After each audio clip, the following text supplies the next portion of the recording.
What's going on, everybody? I just want to give thanks to the XFL, for giving me this opportunity. And I just want to thank the fans for coming out each week, turning up with us, getting the stadiums packed, getting them loud, getting them live. The energy was amazing. I want to thank the Roughnecks for giving me the opportunity as well. Very fortunate and very thankful. Thank you. There was the announcement that XFL players could sign with teams, and then teams started to reach out to your agent.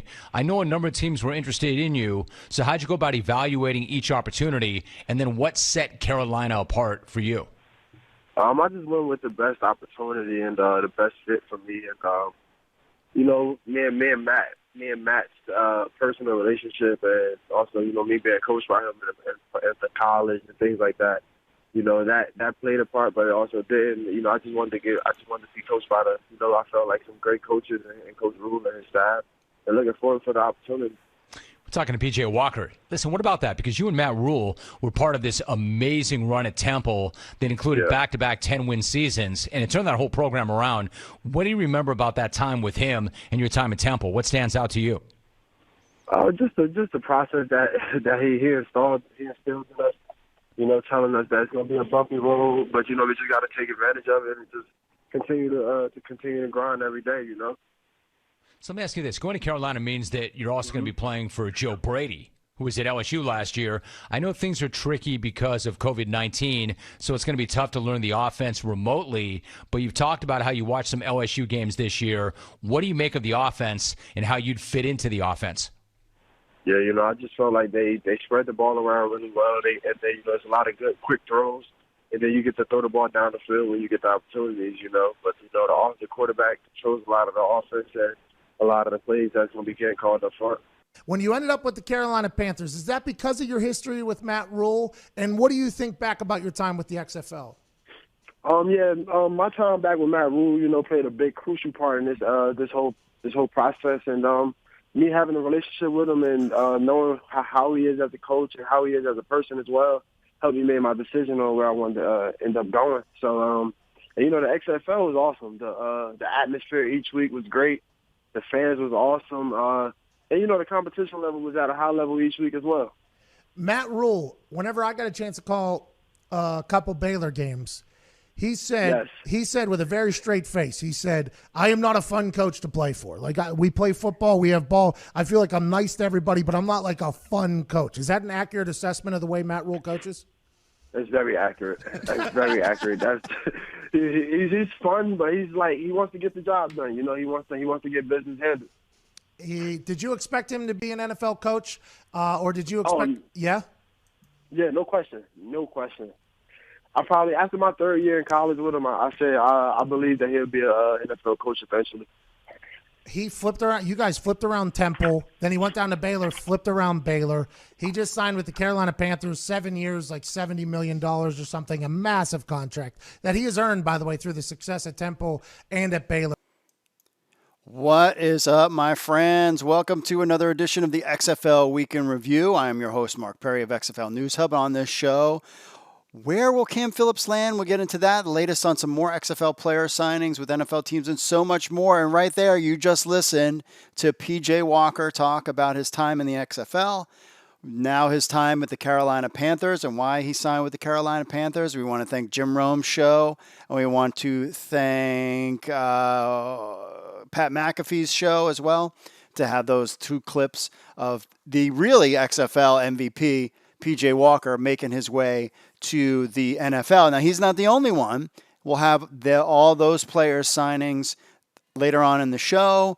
Plus, we have your social media stuff and so much more. So how do you get in touch with the show? You email podcast at XFL News Hub with your MP3 or your videos, or you call 888-430-7692 extension 3.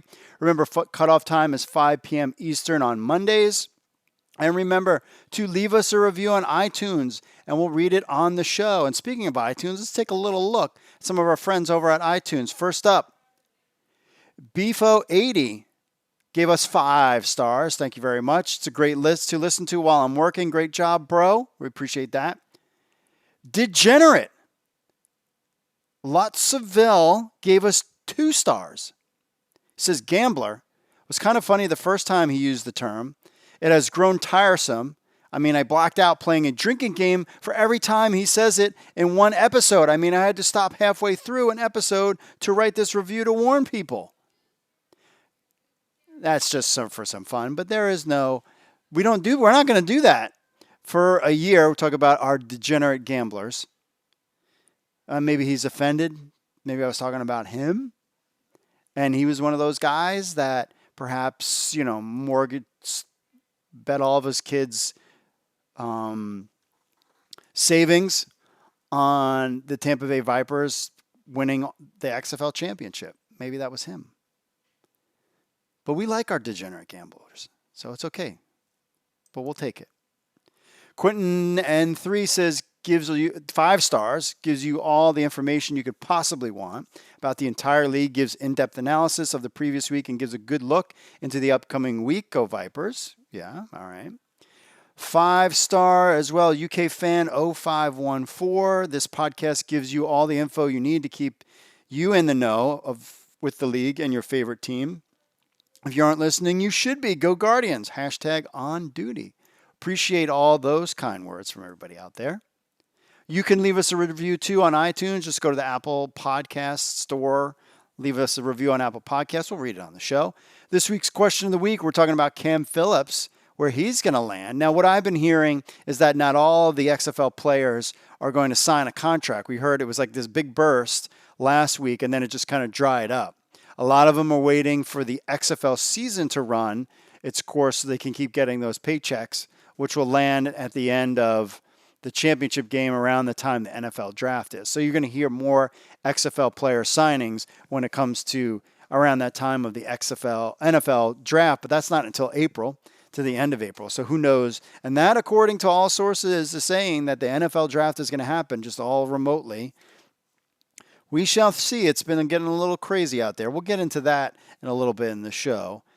Also, one of the things I wanted to talk to you, my friends, about, because you guys are my buddies, and we're good friends here, is our XFL to NFL player tracker. A lot of people really like this. So we have a page up on XFL News Hub. It's right under XFL to NFL player tracker.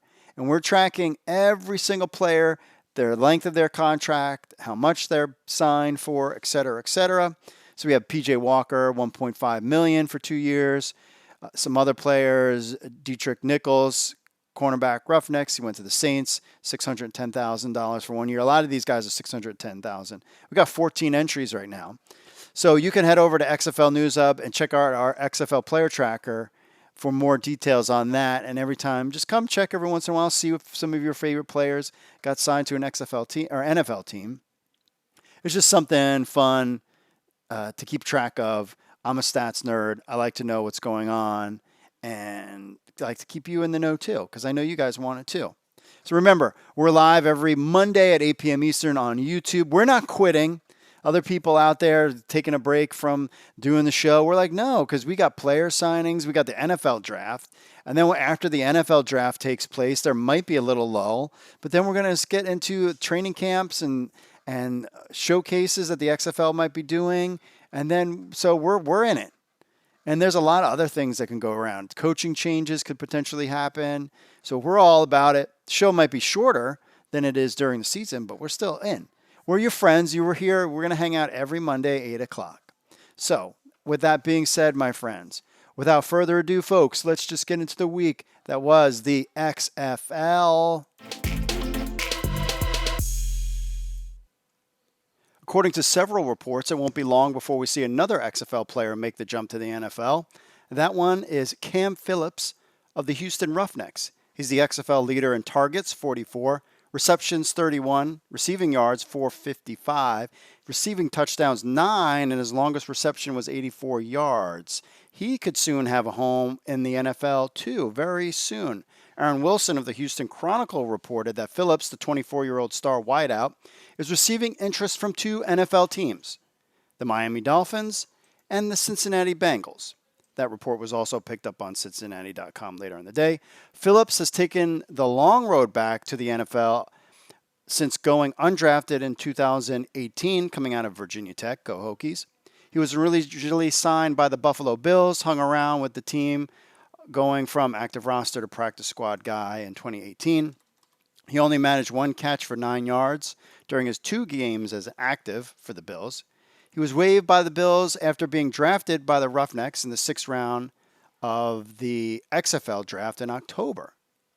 Now, Phillips is in line to be one of the more impressive paydays for XFL players making that jump, based on the teams who are reportedly interested in the unrestricted free agent and the sheer amount of money they have to spend. You see, the Dolphins have an estimated of $33 million in cap space for 2020.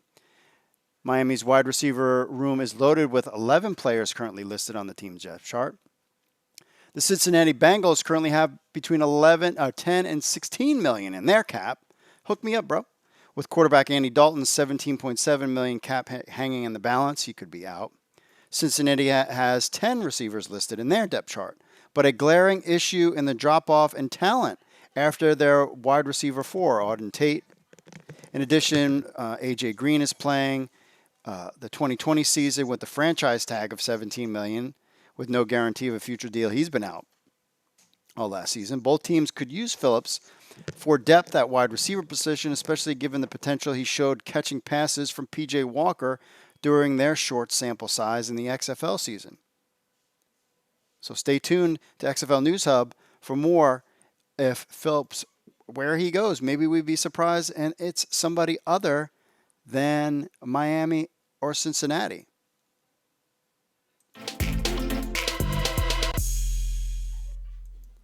Let's run down now all the players so far that have signed XFL contracts this past week. So first we have Jordan Ta'amu, signed with the Kansas City Chiefs. He'll back up Patrick Mahomes. We all know his story and what he did during the season. Next up, Donald Parham. He's the tight end from the Roughnecks, or from the Dallas Renegades. Big guy. He signs with the LA Chargers. Be interesting to see. He's 6'8" target. If he gets to stick on with any of the teams. He had 24 catches for 304 yards and 4 scores. He was a big part of the Dallas offense. He signed a 2-year contract with the Chargers. Drayvon Askew-Henry. He signed with the New York Giants from the New York Guardians. He had a great season. He was reportedly getting a 2-year deal as well, according to Ian Rappaport, making the jump. 2-year deal with the Giants. He is the cousin of Darrelle Revis. Remember him from his days with the New York Jets. He was drafted as part of the Phase 4 XFL draft in the 4th round by the Guardians. Finished with 11 tackles, 6 pass defenses. He was infamous when he threw that penalty flag at the referee, which I thought was going to be more of a big deal, but no one really made a big deal out of it. It kind of wasn't nice. Minnesota Vikings signed who I thought DeMarcus Gates was one of the best. He was all over the place. One of the best linebackers in the XFL. I had him as my defensive player of the year. He signs a deal with the Minnesota Vikings. Posted 32 combined tackles, 2 sacks, 1 forced fumble for the Roughnecks in their 5 games. He had that couple big plays, including the one where that basically sealed the deal for the Texas Throwdown game between the Dallas Renegades. Steelers signed Tyree Kennel to a contract, safety for the DC Defenders. That was a 1-year deal for him.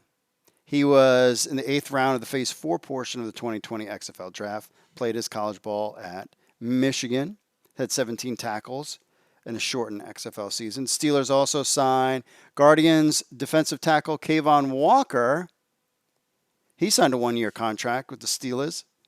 He'll join Drayvon Askew-Henry, of course. He led the XFL in sacks with 4.5. Finished the shortened season with 19 tackles, 5 for a loss, and 9 QB hits. He was drafted in the 8th round of the Phase 3 portion of the 2020 XFL draft. Steelers also grabbed defensive end Dwayne Hendricks from the St. Louis Battlehawks.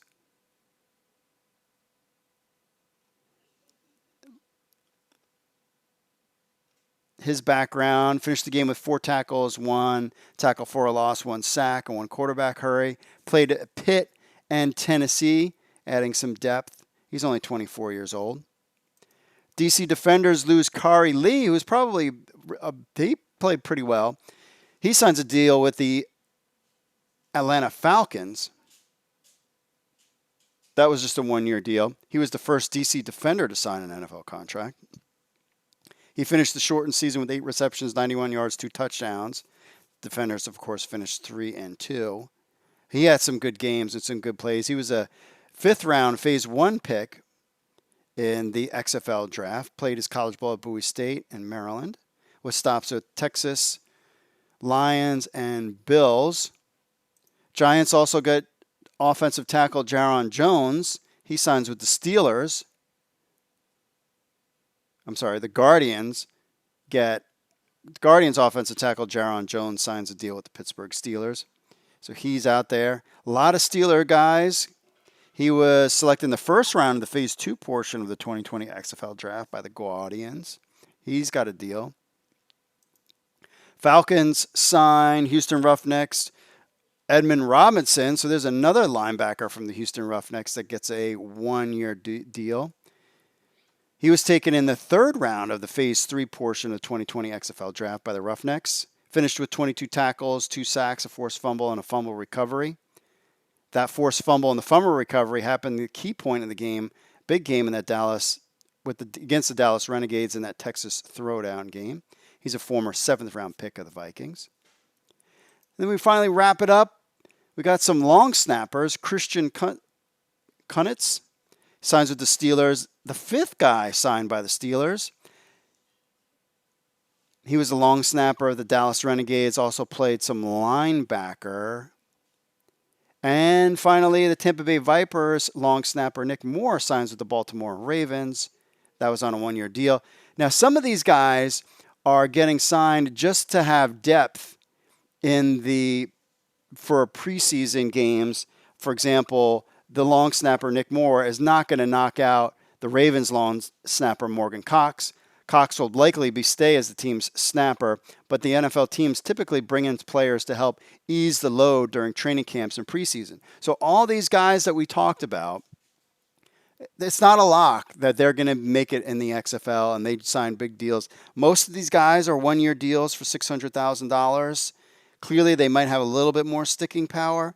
Teams are looking to add depth on their roster by adding some of these XFL players that have experience and played well in the XFL, so they have some more game tape.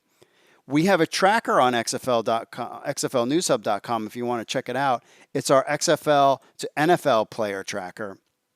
And on this, we list every player from P.J. Walker's $1.5 million 2-year contract to Draven Askew's 2-year deal, Donald Parham's 2-year deal, and of course you can see all the other players that we mentioned on that list. That list continues to grow. Every time we get a new name, we'll put it on that list. But so far, we have 14 names on that list. Now, supposedly the AAF guys, they signed about 80 or so AAF guys to NFL contracts. So it'll be interesting to see. We'll track all these guys, where they wind up, if they stay with the team, if they get cut and they come back in the XFL. It'll be real interesting to check out these as we go along. And as for XFL fans and even NFL fans, it makes watching the preseason, especially the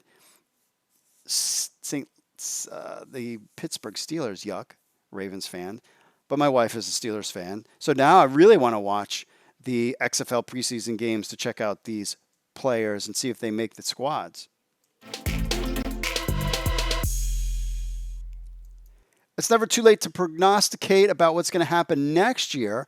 Brian Lombardo has an article up on XFL News Talk, XFL News Hub, talking about these 3 quarterbacks could be among the new faces of the XFL in 2020. We lost P.J. Walker, Jordan Ta'amu. Most likely those guys will stick on for a little. Definitely P.J. Walker. Jordan Ta'amu, he could stay for a little while in Kansas City as maybe being the backup. But here are 3 guys to keep an eye out for the 2021 XFL season. First is J.T. Barrett. Barrett had one of the most illustrious college careers with over 9,000 yards and 104 touchdowns, adding another 43 rushing touchdowns and over 3,200 yards. He has kept the interest of NFL teams since being undrafted in 2018. He's had stints with the Nolans, Seahawks, Steelers, but never cracked an active roster. He's a dual threat guy, totally, and could pass in the pocket, could be ideal for an XFL team. He could be a guy. Chris Streveler is a different type of guy, story. But he's kind of a quarterback that can flourish in the XFL. In college, Streveler spent 3 years at Minnesota before transferring to South Dakota, where he hit his stride under center. He was the Missouri Valley Football Conference Offensive Player of the Year in 2017, putting up astonishing 6,000 passing yards and 54 touchdowns. Yikes. Again, another guy went undrafted in 2018. He signed with the CFL with the Winnipeg Blue Bombers. His 2-year career in the CFL was highlighted by a 2019 Grey Cup championship, in which he was a big part of the Bombers' offense. After the 2019 CFL season, he was released from his contract to explore NFL opportunities on February 4th. He signed a future contract with the Arizona Cardinals. The deal is for 3 years, $1.8 million, but none of that is guaranteed. There you go. But after the Cardinals came to terms with Brett Hundley for a 1-year contract in the 2020 season, the backup role seems all but locked in. Shiva could be looking at a 2020-21 season on a practice squad with Arizona, where he would be lucky to see any kind of action, which makes the 2021 XFL season potentially interesting. He's certainly a dual threat style quarterback, 6'1", 211. But his play style looks more like if Ben Roethlisberger, minus a couple inches, could run the ball effectively. Somebody, a guy, again, these guys bouncing around. And another name, the final name, which a name that I've heard a lot about, is Chad Kelly. He's a total pain in the butt. He adopted the nickname Swag Kelly while at Ole Miss and never really seemed to grow up. He was famously released by the Broncos after being escorted out of Broncos defensive end Von Miller's Halloween party. He's basically Johnny Manziel if he wasn't as a loudmouth that didn't know when his time to give up. But there's one truth about Kelly, is that he's the kid can play quarterback. He was drafted as Mr. Irrelevant in the 2017 NFL Draft, most likely as a way to slow his ego down.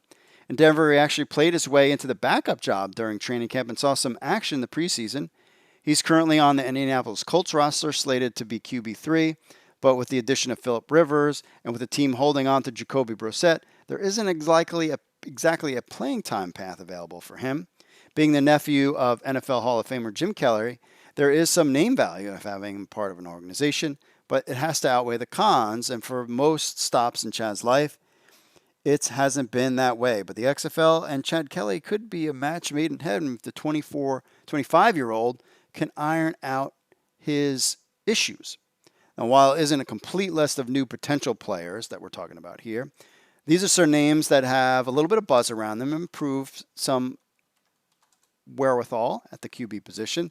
The XFL has already had a few quarterbacks signed. We know P.J. Walker, Jordan Ta'amu.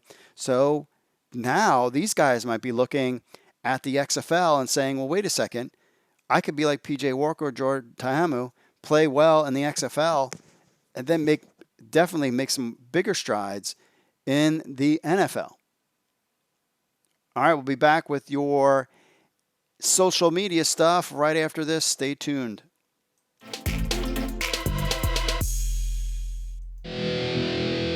What's up, XFL Army? If you're a fan of the XFL News Hub and you have a telephone, which I know all of you do because you're sitting there playing on your phones all the time, then why not download the XFL News Hub app? That's right, it's on iTunes. It's on Android. We have an Android version and an iPhone version of the XFL News Hub app. So what do you get? You get the latest news from XFL News Hub, the premier source of XFL news in the universe. Plus, you get push notifications when we have breaking news. You will be the first to know. You can leave a comment on some of the news right from your phone. Plus, you get this podcast on your phone as well. Remember, you can leave us reviews on the Google Play Store or iTunes. It links to other social media, our other social media accounts, and so much more. Be in the know. I know you're on your phones. People are on their phones all the time. They never get off their phones. So why not just download the XFL News Hub app on your Android or iPhone today? All you need to do is go to the Google Play Store or iTunes and just type in XFL News Hub. That's XFL News Hub. Download our app on your phone today. All right, we are back. Thanks you for joining us again. We have your social media stuff and phone calls and all that good stuff. Answer our question. Where do you think Cam Phillips is going to go to? So first up, let's get to our social media stuff. And first up, we have Roughnecks. If you didn't hear about this today, we wrote an article about it. Brian Peters donated his XFL check to battle the COVID-19 stuff that's going on. Now, we also, and William says here on the Facebooks, what an awesome guy, truly awesome. He didn't have to do that at all. We totally agree with that. And we also donated to it as well. It's a fun, go to xflnewshub.com, click on the article. It's a GoFundMe thing. I think they've raised, at that point when I saw it, and we put in $50 to raise money. It was like at $4 million, and they were trying to get $10 million. It was to help all the first responders. It was kind of like a first responders fund. And we appreciate him, Brian Peters, doing it. Got a lot of buzz there on the interwebs, people talking about it. And so you can just donate too, $10, $25, anything you can, because this stuff is going on, which kind of got me thinking about what's occurring, this COVID-19. I want to throw this out here. It's the 30th of March. We don't know what's happening, but clearly, and I wanted to stay away from it, but it's something that we have to kind of keep in mind. Here's my hopeful prediction that things go wrong, but I'm leaning towards this. So they're talking on the news about potentially between 100 and 200,000 people dying from this pandemic that's going on right now. Everything is shut down. In Maryland today, the governor announced basically stay at home. You can't go out. If you're going to have to go to work, you need a note. This whole thing, because they're trying to keep the curve down. We've heard this whole thing, everything. And so recently, the president and others have come out and said, kind of looking to open things back up June 1st. Now, the summer showcases happened in June, July timeframe. August, the XFL kind of took off. Then the NFL came in, and then they kind of did their thing. We had the XFL draft, so on. Are you really thinking, and I don't think so, based on their talents, we got like 2,000 dead in the U.S. or something like that, or 1,000 or something along those lines at this point. I don't have the right number. Actually, I think I could pull it up. Let's do that for a second. Indulge me. Johns Hopkins, and I know I didn't want to do this, but I think it's kind of interesting that we kind of talk about this. Where's the map? Interactive map. I'm pulling it up. Google does a good job of finding it. Apparently Bing does not. Johns Hopkins. So they're saying, here it is. I got it. Google did way better job. All right, so it's loading. So this is the current map. And in the United States, they're talking about, so we're almost at 800,000. In the U.S., oh, okay, that's great numbers. So in the U.S., we're at 163,000, and deaths, they're talking about 100,000. Now that's clearly in the United States, not globally, because we're already at 37,000 across the world. So I think they're talking about 100 to 200,000 deaths in the U.S. from this deal. Right now, we're at 3,000. And I've noticed that the total recovery is jumping up, which is great, because at first they were kind of the same. You mean to tell me, so if they're saying that you're going to get to 100,000 deaths because of this thing, and we're at 3,000 as of this recording, 9/30/2020, that things are going to go back to normal in June? I highly doubt that. Not only that, here's my prediction. I have a feeling that there's going to be no Major League Baseball. Because how can you there's no way that we're going to hit 100,000 deaths in this country in 2 months. I mean, right now it's at 3,000. So say it's 6,000 next week. And then, at the end of the month, maybe 20,000. I mean, maybe you could. But do you really think? Here's where I'm going with this, folks. Because I've been contemplating this today, especially after, the fund that was set up and donating. I wonder. I put this on a 10% probability that there might not be any sports until the XFL comes back. Now you're like, what? You kidding me? Are you gonna make me cry? Just, there's supposed to be this big wave, which we're about to hit. We're hitting in New York, and it's starting to trickle everywhere else. This big hit that's going to happen over the next 2 months. But then it's going to wither down. It's going to be the summertime. There could be a month or two of things kind of chilling out. And then it's going to get cold again, and then it's going to come back. Do you think the NFL is going to have a season? So let's say, best case scenario, like, I don't think they can have fans in the stands. You tell me you can put 80,000 people in a stadium in September 1st after a pandemic, when you know that there's going to be another bump in issues and people getting the virus again as it gets colder. I don't think you can have an NFL season. Maybe without fans. Then also the economic piece. So let's say that the Major League Baseball, I mean, when are they going to pull the plug? July 1st? When they're like, yeah, we don't think we can do it. You know what I mean? Like, even if that's the best case scenario, but things are not going to just all of a sudden June 1st go back to normal. It's going to be a slow process. So say if it takes another month. Now you're all into June. Now you're into July. Is Major League Baseball going to put on, when you can't have big packed stadiums? So I think Major League Baseball cancels their season. Then it trickles in, and then all of a sudden, maybe the NFL tries to start it. But is anybody going to go to a stadium with 80,000 people when you know that there's this virus still out there? Then they're not going to have a season. Now, if the NFL and Major League Baseball are out, college football will be out. So all college sports will be out. We're lucky that the kids maybe will go back to school in September. But then you're talking about a year after. And you're starting to talk about December, January, where things start to chill out. Could it be possible that the first organized sports, my camera moved, the first organized sports that returned from the pandemic, and I know it's sad, we're talking a year later, is the XFL? I put that right now at a 10%. I don't want to see it. I want to have NFL preseason. I want to have NFL fantasy football. I want to see my guys. I want to see how PJ Walker does. I'm in fantasy baseball. I want to see fantasy baseball. I want to see all those things. But I'm right now at 10% that there's going to be no Major League Baseball and no NFL. And that the first organized sports thing that happens will be the XFL. They'll start having their training camps in December. Light training camps, not inviting the public kind of thing. All the players are tested before they go into the facility. So everybody's clean. We're all good.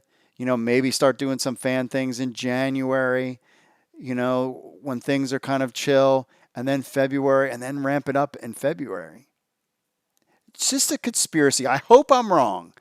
But the way things are going and the way you look at the data and based on what people are saying, I have this outside suspicion, and that's why I wanted to mark it down, 3/30/2020, that there might not be a Major League Baseball and NFL season. And if there's not, then the XFL could be the first organized sport back. Could you imagine that? Can you imagine if that happens? XFL, everybody's dying for sports. People are like, I need to root for something. And the XFL, and it turns out, well, things are starting to chill out. I mean, NBA could come in that play because they kind of come in November, December. So the NBA could potentially be there. But no college football, no NFL, and the first football that returns. No high school football. The first football returns is spring football, XFL. And players that maybe are on practice squads, but then get let go from the practice squad because there's no NFL season. It makes things real interesting if this were to happen. But I hope it doesn't. I hope my prediction is totally wrong. It's just something I've been thinking about over today, as a matter of fact. I was like, I don't know if there's not going to be. I don't know. Just throwing it out there, my friends. You decide. Knowing is half the battle, G.I. Joe. All right. Multiple reports talking about Cam Phillips. Sean TF says someone needs to sign Holly. I was thinking about that too. I agree. Nick Holley did good too, but then I want a lot of my Houston Roughneck guys to return next season, and I don't want them to leave.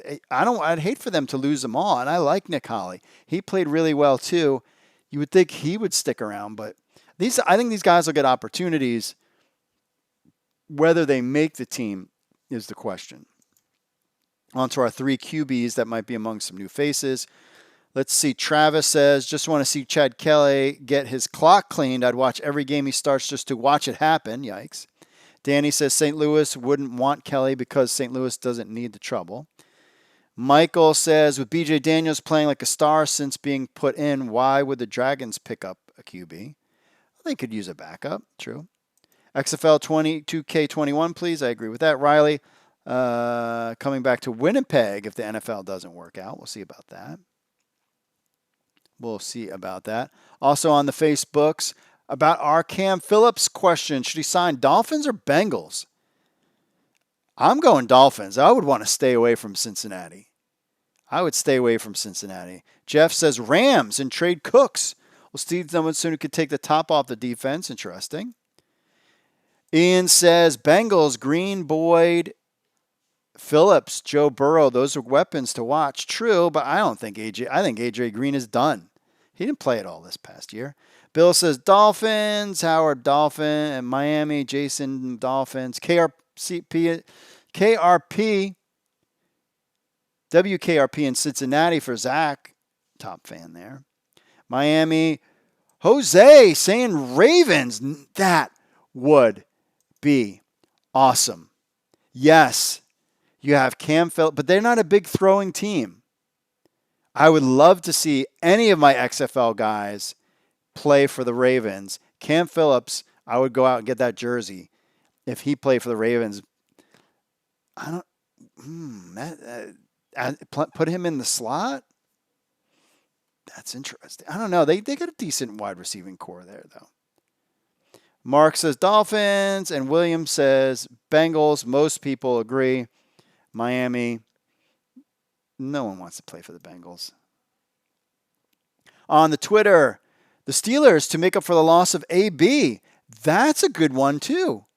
I would say the Steelers might be a good option for him. Dolphins, C and Dude says probably Bengals. No, please. Laquavius Benning Dillon says Dolphins.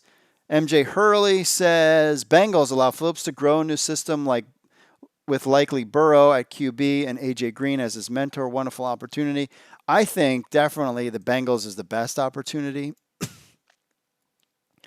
But just like PJ Walker, no one had Carolina when they were talking about him. And that came out of nowhere. But if I was him, I definitely want playing time, and I think Miami would be the best place for him. Instagram, Surge.longer says Dolphins. CJ Gullett says Packers. The Packers. I like that one too. Packers, Aaron Rodgers. He hasn't been too happy with his wide receiver tandem in Green Bay. I could see Aaron Rodgers liking somebody of Cam Phillips to throw it around the ball to. I actually didn't even think of that one too. I like that one as well. All right. Let's see here. Where am I pulling this up? Stand by. We're going to get to your emails and phone calls. I'm looking for, where is it? Here it is. Emails and phone calls as always. First, let's take a look at our first email. We got Justin from Illinois. Maybe a topic for a future show would be the possibility of XFL expansion in 2021. They could probably use another couple teams added for market appeal without diluting quality of play too much. Thanks. Enjoy the podcast. Justin, Illinois. I am going to, especially after everything that's gone on with the coronavirus and all this nonsense, I don't think they're going to have expansion team. But Matthew, our writer, He's working on something about expansion teams that you guys will want to check out, and I think you'll like. We've talked about it before. I think San Diego. And I'm going for the secondary market like Birmingham. I wouldn't have a problem with that. He's going to get into that. Let's go on to our phone call. I think all the players that are signing from the XFL to the NFL are really good for the league, and if they do well, it's only going to help the league. The XFL, that is. Like, if they go to the NFL and do good and are good role players and starters, it only gives more credibility to the XFL. In the long term, though, I am a little concerned about some of our best players going to the NFL, and we have to replace them. And this solution is a lot easier, I'll emphasize that, said than done, is that in the future, if we can make our base salary the same as the practice squad, like your base salaries. I know we're not going to be able to pay our guy $10 million. That's just not real in a season. That's not realistic at all. But if you can make like the base salary, the NFL practice squad salary, and it goes up to like the highest paid player on the team can make out like $350,000, $450,000. I think in the future we'll have guys maybe stay, because if you're going to the NFL and you only have a chance to maybe make the practice squad there, and you're making possibly less money than you'd be making the XFL, you might be able to have a little bit of player competition there. But that's a scenario is a long way off for the XFL. But I do think, though, the players that are leaving the XFL for the NFL, as long as they do really good, it's only going to help the XFL.